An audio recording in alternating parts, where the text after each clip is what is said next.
Hello and welcome to the Cardiac Cats YouTube channel. I'm your host, Jacob Shorba, and today we are here with our Fixing the Jaguars off-season video. We basically do it every year, right? Talking about what we would do to get the Jaguars in the best situation moving forward for the next year and beyond. And before we jump too far into this, I want to preface this kind of with my goal here, because you could argue this video should be, how do we make the Jaguars win the most games in 2025?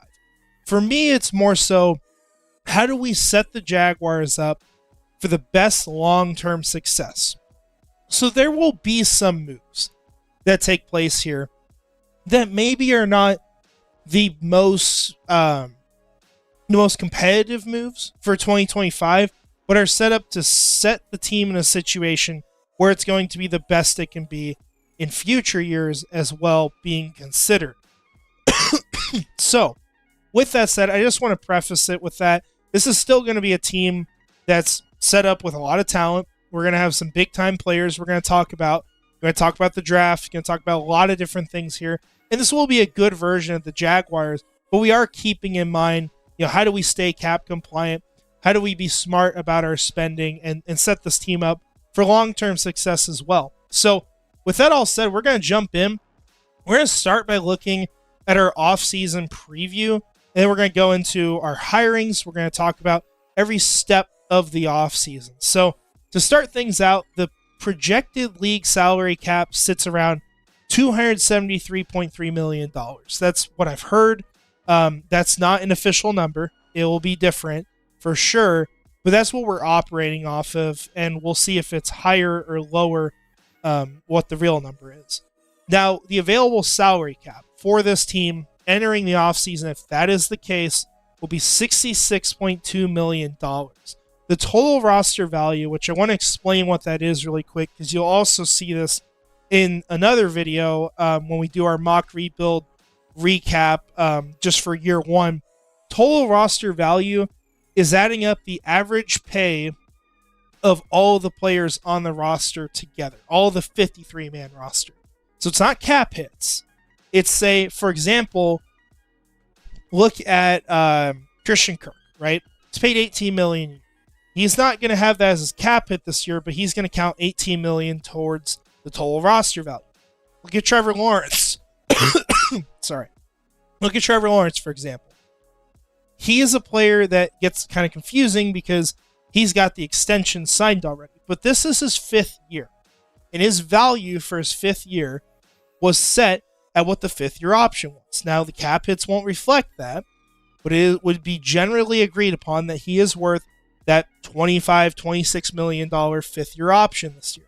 And then next year, when we do this, it will be $55 million, because that is what he's getting paid yearly, or what he's being valued at yearly once the extension kicks in, which you obviously have money being paid out already from that.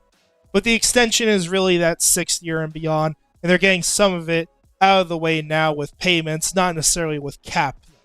So that's how this is calculated. You're already pretty close, pretty close to the projected league salary cap, which is what we're comparing this to. So say this number is higher than $273.3 million, it means you're overspending. If it's lower, it means you're underspending. If it's the same, it means you're spending exactly what most teams will be. You're not really gaining or losing ground. Now, the estimated roster value departing, I put this at like $14 million. It's debatable. The only players that really count towards this that have any value, and actually, I just realized this number is incorrect, so I will correct this really quick. $24 million would be the number. The three players that count towards it, one of them I forgot, Brandon Scherf. He's the one I forgot originally. This would make this $24 million because he was paid $10 million this last year. So you're losing a $10 million player. Andre Cisco, I'm valuing at $9 million. I really don't know what the number is, to be honest. You're going to see that with some of these deals. Just understand that as we're talking about this, and know that if it's got to be adjusted, it could be adjusted. We would have the cap space for it, as long as it's nothing egregious. But I would say maybe like a 1-year, $9 million deal would make sense for Andre Sisco. And then the last one is Mac Jones. I just put him at like $5 million, so that's nothing too crazy. He played fine as a backup, but I don't know if he's making $10 million a year or anything like that. So with that considered, this would not be $14 million. This would be $24 million because you are losing Brandon Scherff. He will be the first player that this team will have on the books that is not on the roster. So we'll be paying, I believe, $4 million against the cap in 2025 while he is not on the roster. And that will continue for a couple more years. And that's the price you pay, right? For void years, for pushing money down the road. And this is the start of it for the Jaguars. So it would be $24 million. The estimated APY of this draft class with all those picks you see at the bottom, which some of those are finalized, some of them are projections. The Minnesota pick might be 88. I have it as that in the other video with the mock rebuild, but it won't matter too much for the sake of this. The total of all these picks would be paid on average just over $21 million. So keeping that in mind when we're spending in free agency. And then the needs for this team. I had a few positions. I had cornerback, I think is the top one. You clearly don't have someone opposite of Tyson Campbell. Right guard, you don't really have a player. You could say Cooper Hodges is that guy, but he hasn't been healthy. So can't really bet on that. Plus, you don't know for sure what he is. Strong safety, right now, it's Antonio Johnson is really the only name there, and I don't think he's played well enough to really earn the job back there. Plus, I've seen him play better in the slot, arguably. Defensive end is another one that's a little debatable, right? Because you could look at this and say, well, you have Josh Allen and you have Trayvon Walker. Why would you need a defensive end? Well, for one, you have nothing behind that. So you have no depth. You have no rotation. And that's a lot of the reason why Eric Armstead was playing outside this year, because they didn't have anyone. They didn't plan for it. So, poor job by the Jaguars on that.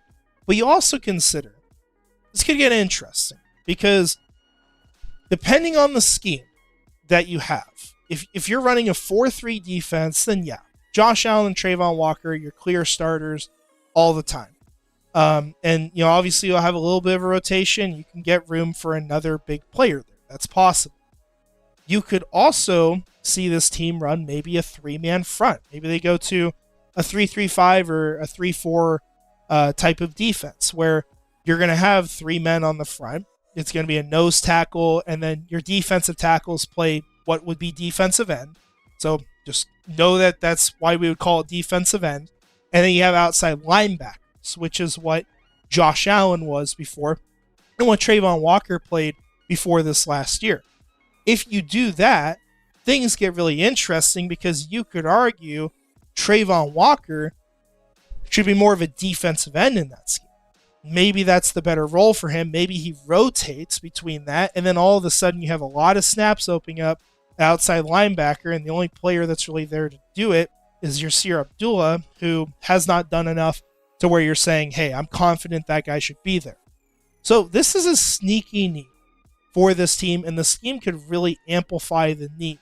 Now, wide receiver, you technically can sit here and say that even if you get rid of Christian Kirk, you have your 3 starters. I'm not sold on Gabe Davis. I don't think he's a great investment for this team. You'll see what we'll do with him here in a few slides. But I think they need another receiver opposite of Brian Thomas Jr. I like Parker Washington in the slot. I think that's good. But you need someone else. And you need to have that replacement figured out sometime soon. Center is another one where you could move on from Mitch Morse. It doesn't make a ton of sense just given there's not many options to replace him with. And part of his second year on his contract is guaranteed. But Mitch Morse, you could look for the replacement long term if you can find a player you like for that. Running back is the last one, because as much as you could sit here and say, based off history, Travis Etienne, Tank Bigsby should be a good grouping, they didn't do that well this year. It was not good results. Travis Etienne, it's almost hard to sit here and say he should be getting paid the $6 million amount this next year, because he did not have a good year. Now, there's reason for excuses, right? He got hurt a little bit, and this offensive line didn't do a good job around him. But how much better is it going to get with a lot of the same players returning? Is Travis Etienne a player that you're going to be confident paying a bunch of money too soon? Or do you get out of that and maybe trade him? And that's a conversation we'll have. Tank Bigsby, I think, is a fair player to say is a part of this rotation going forward, but you need more guys around that. Dearness Johnson, he's not going to be back unless you want to give him another year. So you're going to have need there at running back. And I think it's more of a conversation than a lot of people have realized as of now. So with that said, this is our situation. We're dealing with some extra picks as well. I do not have the Seattle pick listed on the bottom. I had forgotten that, and part of the reason why is because that will actually get traded here once we get to that portion of our Fixing the Jaguars episode. So with that all said, let's go forward and let's jump into the offseason. So first part of business, right? Figuring out the future of the Jaguars leadership. Who's going to be the GM, the head coach, the offense coordinator, defense coordinator, special teams coordinator.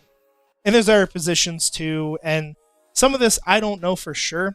And I just kind of had to throw a name in there. But this is the direction I would go. I think that the plan that Ben Johnson would have for Jacksonville is probably the best. I think he'd be the best fit. I would want to bring him in as someone who has full control over the offensive side of the ball. Well, you bring in someone on the defensive side that can kind of be the defensive head coach there, right? And so Ben Johnson, he's the top candidate for me. I think he would take this job. And we've heard that Lance Newmark is the GM he would like to work with. I don't have any problem with that personally. I don't know a ton about Newmark, but I'm fine with Ben Johnson bringing in his guy. If I were to choose and say who I would prefer personally, I think Ray Agnew's the best one. I think he's been great with building the trenches in Detroit. He's been given a lot of credit for what they've done there. I think he would be a smart person to bring along. But Lance Newmark makes a lot of sense too. He's Ben Johnson's preference apparently, so we'll go with that. Now, Tanner Engstrand, I don't know if he would really take this job because I feel like he would get promoted within Detroit. I have to put someone down, and at the end of the day, this is Ben Johnson's choice, right? This is going to be who he wants as OC. If he wants Tanner and he comes along, that's great. If he wants someone else, that's okay too. But Ben Johnson's calling plays. He's doing a lot of the work. It's not really a big deal. Defensive coordinator is where this gets interesting because that's a position that you're going to have someone brand new at. And we hear a lot about Robert Saleh, for example, as a defensive coordinator candidate. I think there's a very strong chance he is the guy for Jacksonville, especially considering they're even giving him head coach interviews with the team. I could really see that happen. My personal choice is Jim Leonard because I think he fits really well with what they should be running scheme-wise. And outside of that, I like his mentality.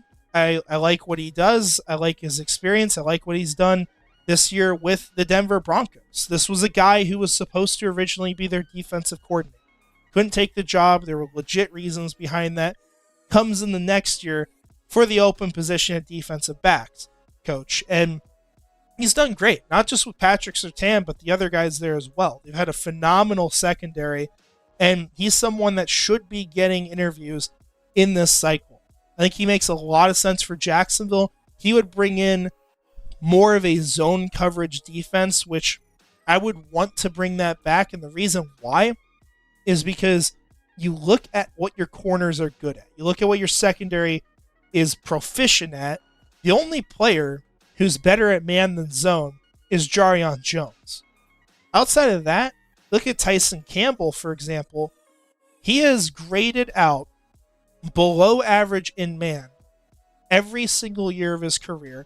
And he's graded out above average to really good in zone coverage every single year of his career.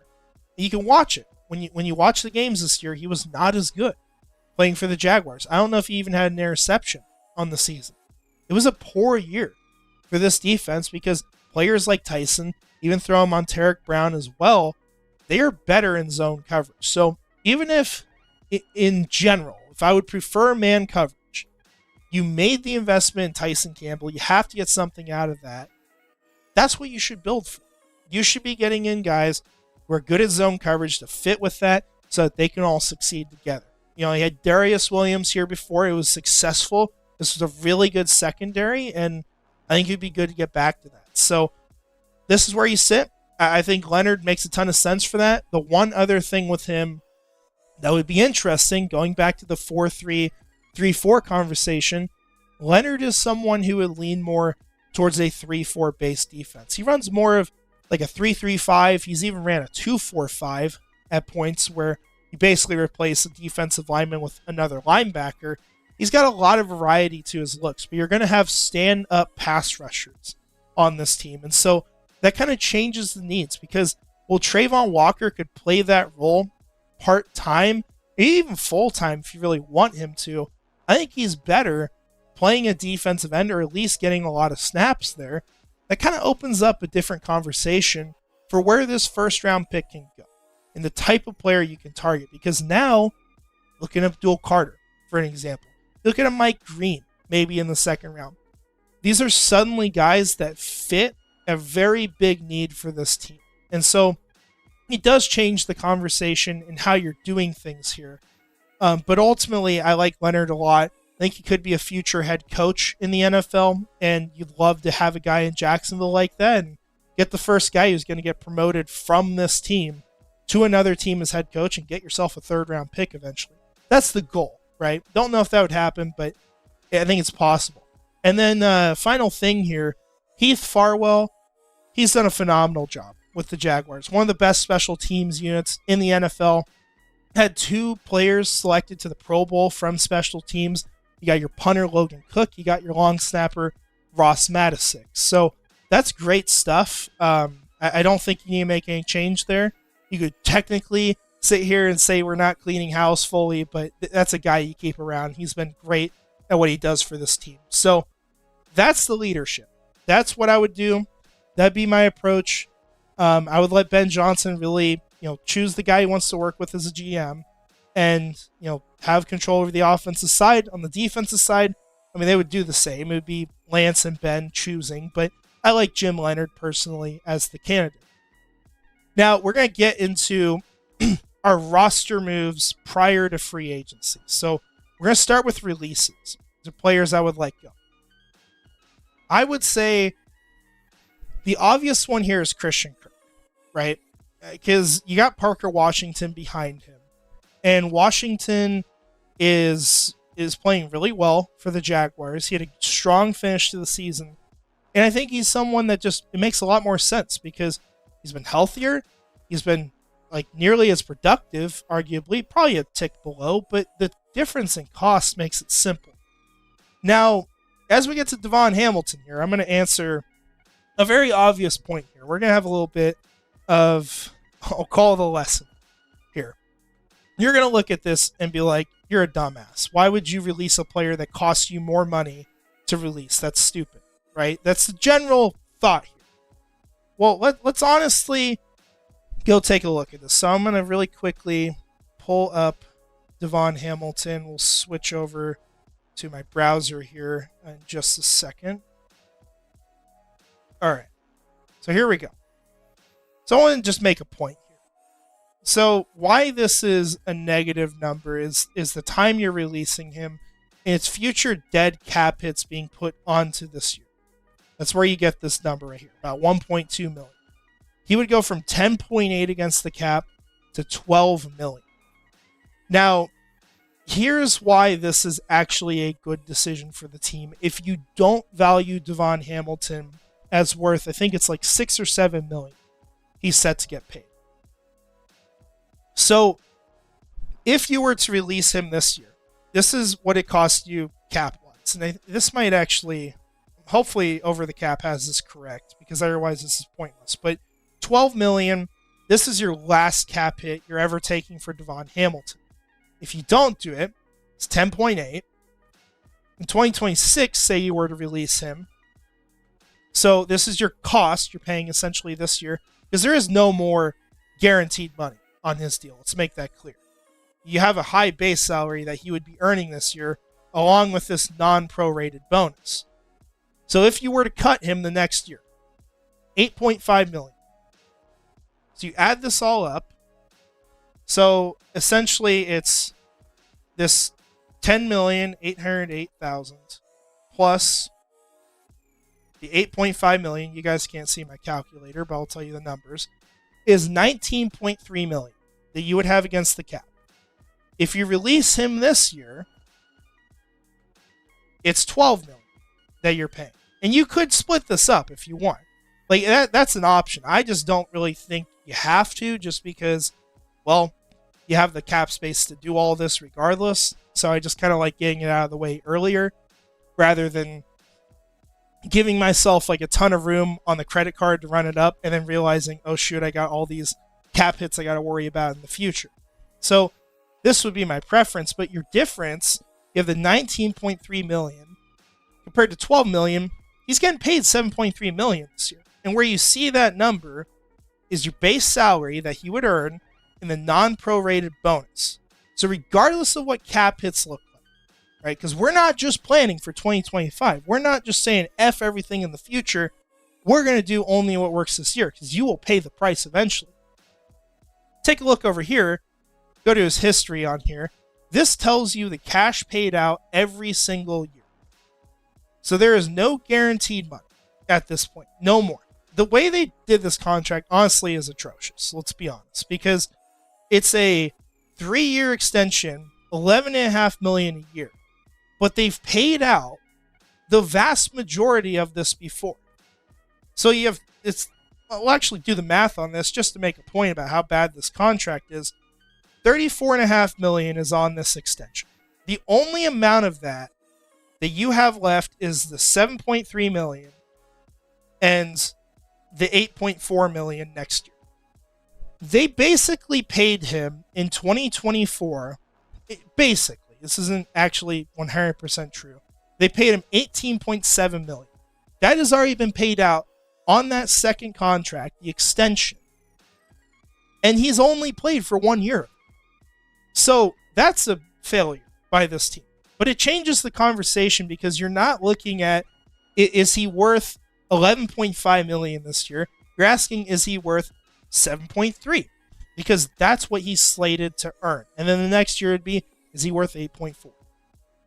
So for me, I don't think he is. I think the play has been too inconsistent this year. And so I don't think he would be someone that I would be keeping around for that reason. So with that said, we're going to jump back over to where we were, but I wanted to explain that because I think a lot of people get very confused when we're talking about cap hits, and they almost want to look at cap hits as what you're earning that year. And that is not true, because you have a lot of dead money that gets pushed around, and you can't move on from that dead money. That dead money is there no matter what. That's why you get a loss moving on from a player that actually saves you money, right? So that's why that looks that way. It's part of the reason why, like Christian Kirk here, only saves you $10.7 million because of dead cap hits already being thrown on this year. That's the cost that you have because you've pushed money down the road. So when you're talking about whether to keep a player or not, it ultimately should come down to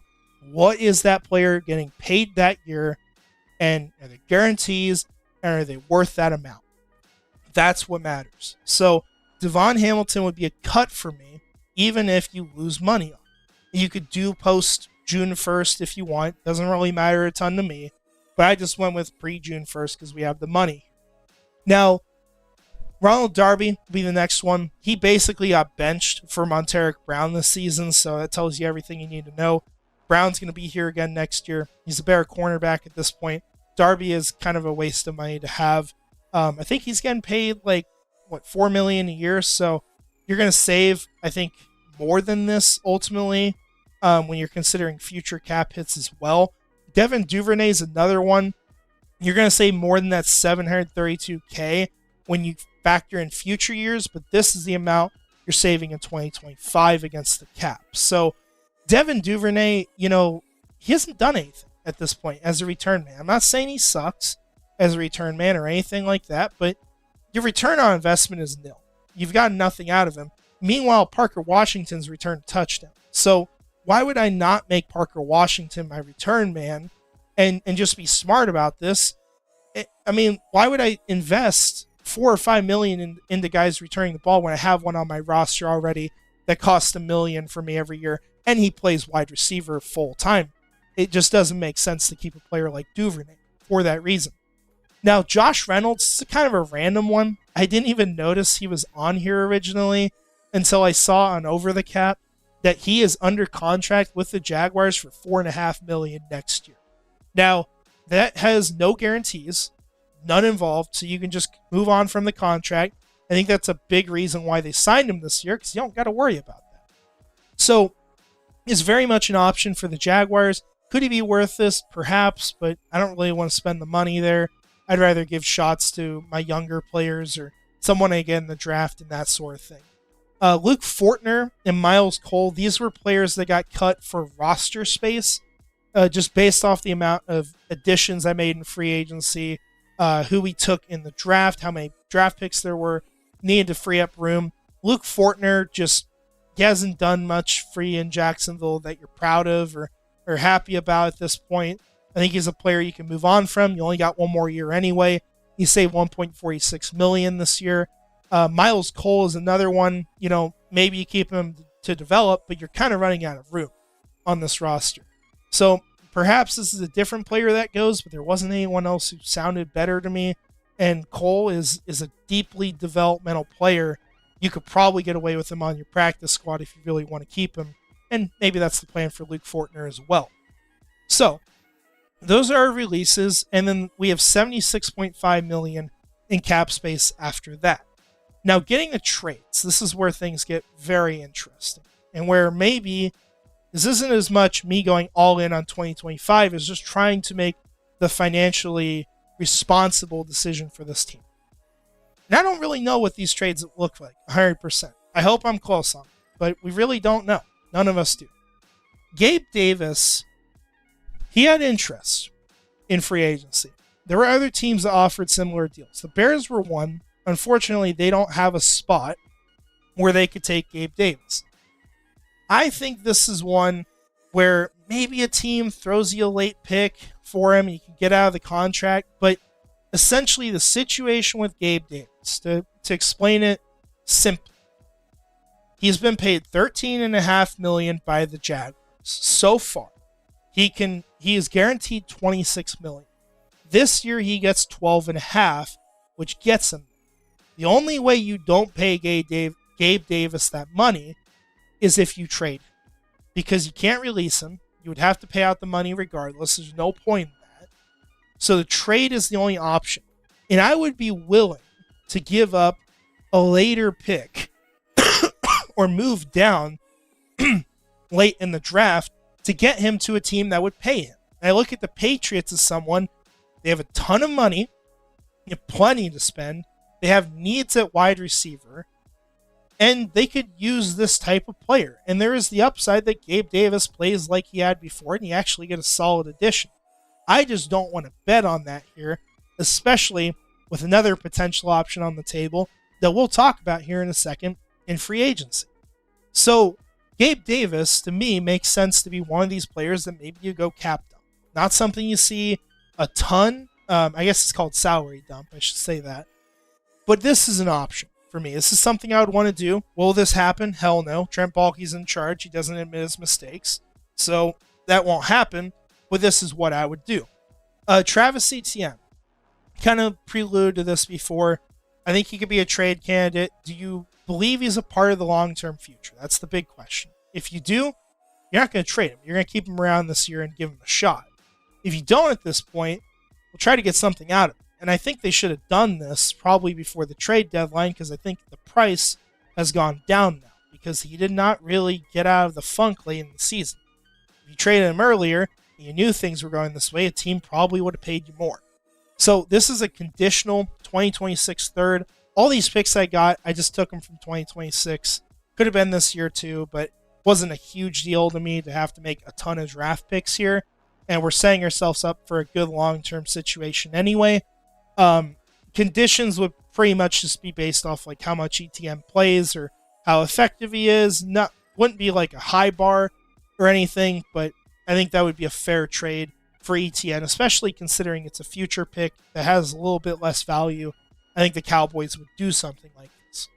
Now, Darnell Savage was kind of debatable here because you technically would need a free safety if you let him go. But my thought process was, I still like Andre Cisco. I want to give him another chance with this team. He plays basically the same role that Darnell Savage does. They're both generally more free safeties. I think that looking at that situation, I would want to move on from Savage, save the money from that if you can flip him somewhere, and then you go out and pay Andre Cisco for a year and give him a shot with this team. That would be my approach, because I would rather bet on Andre Cisco than Darnell Savage, because I've seen Cisco be successful in the past. I think he could get back to that with a good defensive scheme, good players around him, and a team that is operating at least normal. So, I would move Darnell Savage. And the Raiders were the team I came up to because they're going to probably lose Trayvon Moehrig. So, or Merrig, I think it is. It's a hard last name to say. They could use another free safety on that team, or just another safety in general. So, just throwing in like a future 7th, I don't really mind getting something back from this. Savage didn't have a great year. Maybe a team offers you more for these players. I'm just guessing they don't. I'm kind of going on the low end with most of this. So, keep that in mind. Maybe a team would give you more. I just don't want to come out here and say you're getting 4th round picks for players that are maybe not worth that. So those are going to be our trades, trying to just salary dump some of these players that aren't really worth the money. And in doing this, you're freeing up basically $26 million a year, because Gabe Davis is $13 million a year, Darnell Savage is $7 million a year, and ETN is $6 million a year, or at least for this year. So that's a lot of money you're saving against the cap. And also, in addition, of course, what you're effectively spending each year, which does matter. Now, final part of our pre-free agency moves. It's our extensions, players I would keep around. It's very simple here. You got 2 smaller names here, guys that are more of contributors, deeper on the roster. And you have Andre Cisco, who I alluded to. I would bring him back for one more year, give him a shot. He's a player I like. He stepped up in big moments. It's just a rough year at a bad time. I would not let that keep me from giving him another shot to earn his spot here long term, because I really think he could. $9 million a year, just for 1 year, I think that would work. Maybe it's cheaper, maybe it's more, who knows? It's just my guess. Luke Farrell has been a really good blocking tight end for the Jaguars. I think that Ben Johnson would like to keep that kind of player around. And Jeremiah Ledbetter has been a good contributor on the defensive line, good special teamer too. I think they're going to be keeping him around, so brought him back as well. So simple extensions. You're going to spend a little bit of money, get down to $69 million before free agency. So, that all said, let's start jumping into the part where we're adding players to this team, because there's some fun players to talk about here. Excuse me there. So, big signing, right? Usually, especially with the Jaguars overspending, I would not go crazy with paying players in free agency. But T. Higgins is a special opportunity. You would, in this situation, not be paying a single player in your wide receiver core anything above a rookie deal. One of them being like a 6th round pick, and the other being a 1st. But Brian Thomas Jr. gets nothing close to what he's worth, right? He's getting paid nothing. So you have room to do this with T. Higgins. And now you have 2 threats on the outside that fit what Trevor Lawrence does really well. This one has rapport with him. It's a great fit, I think, for this team. Now, I don't know what the contract will be. I guess $27 million. I'm probably low on it. If I am, too bad. We just pay him a little bit more. He's the kind of player that I would do that for. Even if it gets to be maybe a little bit too much, I think the impact is just worth it at the end of the day. Now, the $15 million loss, this is because the contract will be somewhat prorated, so you're not going too crazy with your spending on the cap this year. but he'd be getting paid $27 million a year on this deal. The rest of these players are all 1-year contracts. That's generally how I would operate. I'm not making a ton of huge splashes, but Higgins is an exception. I think Kevin Zeitler is a name to watch. If you get Ben Johnson here, knows all about him, just had him up in Detroit this year. He's been phenomenal for the Lions. This is a huge knee on your offensive line. It's the biggest one you have. Makes too much sense to bring him down to Jacksonville and fit back with Ben Johnson again. Now, Charvarius Ward, we've kind of, I think, mentioned him before on the channel, but he's someone that he's been a really good corner throughout his career. He's a good zone corner as well, so he'd fit this scheme. He just had a rough year because there's been some terrible off-the-field things he's had to deal with, none of which are his fault, just tragedies. And you feel awful for him when you hear about this stuff. But he's pretty much confirmed at this point that he wants to leave San Francisco, not for problems with the organization, but just to kind of get away from what happened in his personal life there. And I think you easily do that in Jacksonville, getting out to the East Coast, going somewhere where you're a good fit, sign a good 1-year contract, and contribute to a team that could use you. So that's what I would do. It opens you up in the draft as well, because otherwise you're kind of stuck having to take Will Johnson no matter what, even if he's not your top player on the board. So it makes sense to bring in Charvarius Ward here. Now, the rest of these players, not paid as much, but I think people who can make a good impact. Cornelius Lucas, he is someone I think is going to be a good steal this next free agency. He's played very well for the Commanders, but just been more of a swing tackle. They haven't started him too much. He's someone I do really like. I hope he's available in free agency because he's a great backup option for the Jaguars. Bobby Brown III would be a nose tackle you could bring in that maybe has a little more upside than what he's shown so far. I think it would be a deal that would definitely be worth it. Maybe you get more out of it. Samaje Perine was an option that made sense just to try to get someone in and add to this backfield because you only have Tank Bigsby under contract at this point. The draft is, of course, also a place we're going to look to add. But Perine made some sense here. And then had a couple receivers wanted to bring in because that room, you got 3 guys there, right? You got to add something. And so Zaccheaus is someone that, has looked fine with the Commanders to me. He had a pretty good year. He was having some great targets in one of the recent games I watched, getting the ball a ton. I think he could be your backup slot, whereas Cephas could be your backup outside receiver. He's someone I hope develops in Jacksonville. And eventually, maybe he can earn a role on the active roster. But that would be kind of where I'd go with it. And I'm sure you'd probably add some more receivers with UDFAs later, or maybe even through a trade of some sort. So that's where I would sit with free agency. One big move. You got some other contributors coming in here, players who can start at a high level, just trying to be smart about our spending and take advantage of some special opportunities too. So let's get to the draft. Final part of this, and then we'll look at all of our cap hits and just the depth chart, how this turned out. So for me, my top 2 players in this class, I'll say actually top 3. Travis Hunter, Abdul Carter, Will Johnson, in that order. If you don't get a corner in free agency, I think you're going to have to pass on Abdul and probably get Johnson because of how desperate of a need that is and how close these prospects are. But I think that pass rush is more important. I think Carter is a special player. And I think what he would bring to Jacksonville would be incredible. I think he's easily a blue chip prospect and a guy who could be one of the faces of a franchise. So this is a pick that, to me, is a home run. And I know most people won't agree with that, but especially considering the scheme you have here. You have a needed outside linebacker. Abdul is someone who's even played linebacker, so you can move him back there.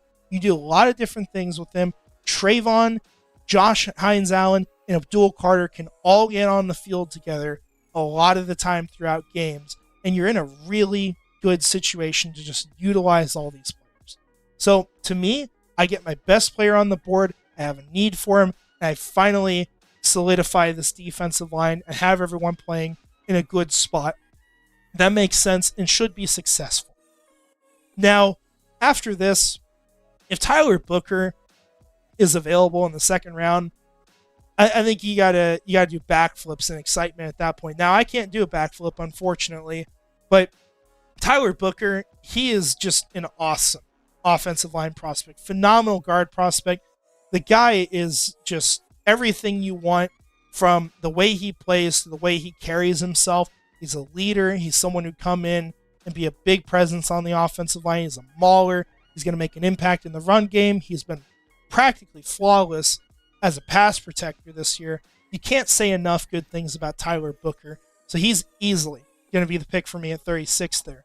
Now, after this, Kevin Winston Jr. in the offseason and before the year started was my top safety in this class. It was neck and neck with Malachi Starks. But I had Winston at the top. And unfortunately, he got hurt. But he did declare for the draft at 21, I think he'll be. So it's a situation where he's going to fall too far. He's going to fall past where he should go. He's going to be a good value. If he's sitting there at number 70, I think you run the card up to the stage and you feel great about it. Right? You just got the two best players from Penn State's defense in the first 3 rounds. So you feel great about getting these kinds of additions. And I think Winston's also someone that, well, he's listed as a free safety here. He does really well in the strong safety roles as well. He's not a guy who gets a ton of turnovers necessarily, with roaming around the field. He's a guy who he'll punch out the ball and he'll get it that way. So I really like him in the strong safety role for Jacksonville. Kyle Monangai, he is a personal favorite of mine.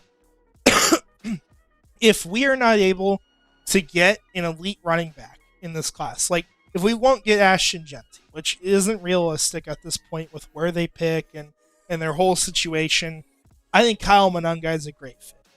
He's a hell of a pass blocker. He is a tough running back. He wants to run through people. He wants to beat the living crap out of them. And on top of that, while he has not done a ton of receiving work with the Rutgers because they haven't asked it of him, everything you see from him as a receiver looks fine. He looks like someone who is capable of doing that. So I think he can complement what you're getting from Tank Bigsby pretty well. And I think that Monangai could eventually be the starter for Jackson. I see that kind of upside with him. Now, got another running back eventually here too, but before that, Jonah Monheim, he was someone I really liked prior to the season. Still like him. He's been fine at center for USC. I think he's just someone who could really play anywhere on the offensive line. It's kind of like the light version of Graham Barden or a Cooper Beebe to me. Those are kind of the players he remind me of a bit. He is a fun player. I think someone who would just be a nice addition to add depth to an offensive line and maybe your center of the future for all you know. He's the best shot I think you have at getting one. Now, Cam Skattebo from Arizona State, I was personally asked to pick him, and I like the idea of that. I still got to watch him for my big board, but I've seen him on TV. The guy looks awesome. Does a lot of different things well. He can do anything that you ask. I think he's a really good player. I love the idea of getting him in Jacksonville. The tone he'd set. He would be someone I would just use as an offensive weapon. He'd still get the ball. He'd still be a running back for this team too, but I think he could do a lot for the Jacksonville Jaguars. Now, from this point on, these positions aren't all the biggest needs, but this is just getting players I think have a lot of value to this team and are falling too far. Jay Higgins is one. He will probably fall. He's a very good linebacker. He's just small. He doesn't play like he's small. He's a very good player. Reminds me of Foye Oluokun in a lot of ways, just obviously not as big. But this guy does everything really well. He's just a little bit limited of an athlete. And outside of that, there's not much else you can say about him that's negative. Also someone you'll probably like from a character standpoint. So I love adding that to the linebacker room. It's not a major investment, but it's a really good player. Tight end Mitchell Evans out of Notre Dame. He was looked at as tight end 2 in this class going into the year. He got hurt. Kept him out for part of the season. He came back and he's played really well. He's been a good blocker, been a good receiver. I don't really understand why he's available this late. I think he should still be a day 2 guy, but he's not really looked at like that as of now. So if he declares and he's sitting here available this late in the draft, even at 140, I would be taking him easily. And if he wasn't, maybe this is a Benjamin Urasa. He's another tight end I'm a huge fan of. Would love to get him in Jacksonville too. I just don't know where he goes because he didn't really have a great start with Georgia since they didn't use him too much. Speaking of Georgia, our final pick here. Nose tackle Nazir Stackhouse. You obviously are losing Devon Hamilton. He's your interior run stuffing guy. Of course, has some pass rush upside, but he's mainly been a run stuffer. A Nasir Stackhouse, I think, is someone who can come in, easily stop the run, do what you're going to want from him. You know what you're getting, and be a solid contributor to this team, and very much worth it for being taken 219th in the draft. That's really good value. So that's our draft. Now, with that all said, let's go ahead. Let's take a look at what the depth chart looks like for this team. So this is what we got. We've adjusted some of these positions based on scheme. You'll see that with defense. You have your kind of 3-4 alignment. I listed 12 positions because we have the nickel corner, and we have, I guess, like 2 linebackers, 5 defensive linemen, including the outside linebackers. But these are all your starters. Now you have your structure up here for leadership. Went through that at the beginning. On the offensive side, running back, I don't think it's going to end up like this at the end of the day. I think things are fluid for who ends up being the starter. You have a really great committee there. Your receiving room, this is, I think, kind of one of the weaknesses where if T. Higgins gets hurt, and he will be out for some games each year, you don't have great players to replace him. I would definitely be looking to add someone here at that point. But this is a really good starting receiver.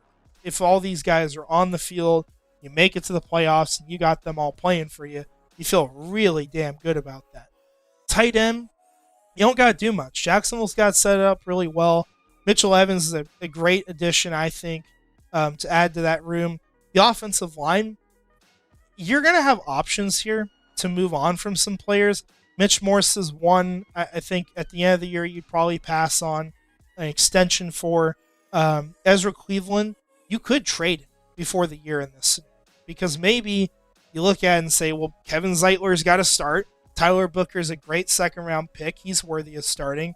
This might just be a battle where Tyler beats him out, and Ezra goes from solid addition to he's out of here because, well, you kind of just walked into it with taking best player. Because Kevin Zeitler was a need, and then Tyler Booker is the best player on the board at 36 in the way that worked out. So could be a weird situation where Cleveland goes, but you have a really strong offensive line. You don't got to move on from him. You could have a plethora of backups, and I think this is a really good group, right? Cornelius Lucas as a swing tackle, I think, is great too. The defensive side, this is where things get exciting when you're looking at this defensive line, right? I think people are in really good positions here. Joshua Hines-Allen has best season as an outside linebacker in this type of scheme. I think he can do it all, but he can do it in this scheme. Want to reiterate once again, don't be scared seeing defensive end next to Eric Armstead, because in this scheme, 3-man front, defensive tackles are basically called defensive ends. So Eric Armstead is still playing on the inside. There's Trayvon Walker. He's going to play inside. He's going to play outside. He's going to flip around a bit, but he's going to do both of those roles. Your nose tackle would be Bobby Brown III, who you brought in. You also have Jordan Jefferson. This is your Stackhouse. And then at defensive tackle, or we're calling it defensive end here, Mason Smith is your rotational guy. When Walker is playing outside, Mason Smith can come in. He can come in for Eric Armstead as well. You got Jeremiah Ledbetter as well, Tyler Lacey. I think this is a really good rotation of players on the defensive line. And I think you would have to be getting a lot of pressure in games with that group. The linebacker room, I think it's phenomenal. You have 2 great starters here. Devin Lloyd's really starting to make a name for himself. Ventrell Miller has been someone who's got people excited. Higgins, obviously, I made that pretty clear. And Muma, is a 5th guy. That's completely fine. Cornerback, really comes down to, can Charvarius Ward get back to what he was doing before? And I think he can. That's really the big bet, I think, on this defense. Because if that doesn't work out, then you're back to some of the same problems, right? Because at that point, you just got what you did last year. Because if Charvarius Ward doesn't play well, then you don't have a great secondary. You just got the same group minus Ronald Darby. Jarion Jones, would be interesting to see what happens because he is better in man. This would be a change to zone, but you got to give him a shot. I mean, you can't sit here and say, well, I know you played good year one, but we're changing the scheme and now you suck. That's not how that works.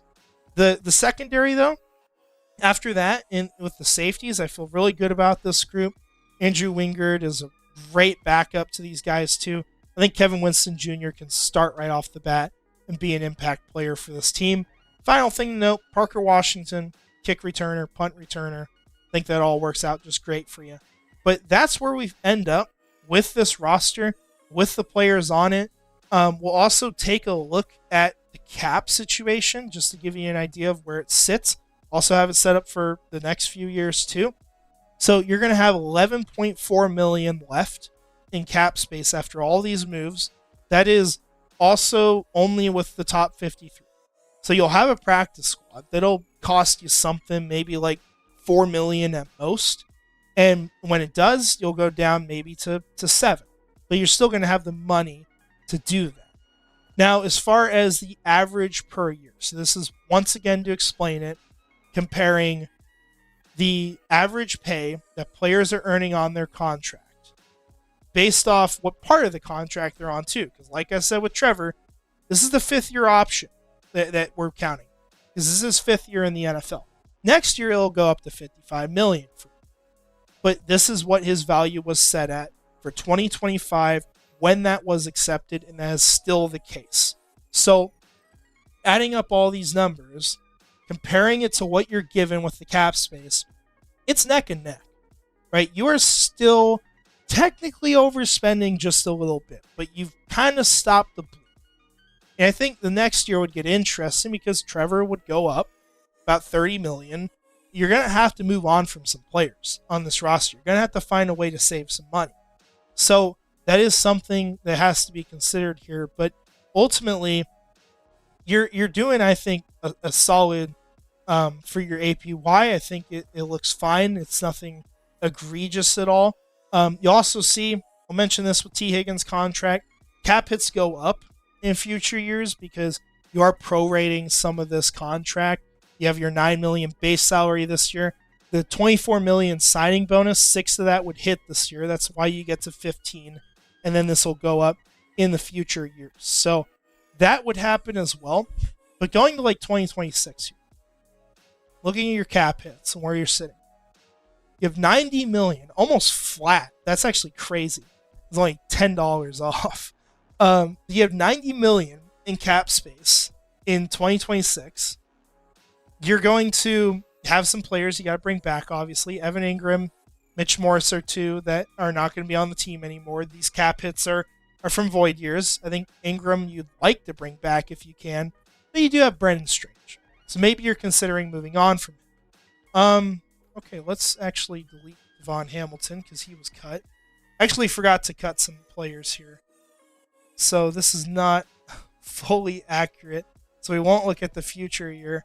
Let's see. Make sure no one else is in here. I think Miles Cole would go. And then who's the other one we cut? Gosh. I think that's it. I might be wrong, but I think that's it. So that should be mostly updated now. So you have, in this situation, 34 players on the roster. You now have 129 million that is available in cap space. You're underspending by $96 million, but you got some money you're going to have to dole out. Because if we look at 2026, players you don't have on the roster, there's going to be a few, right?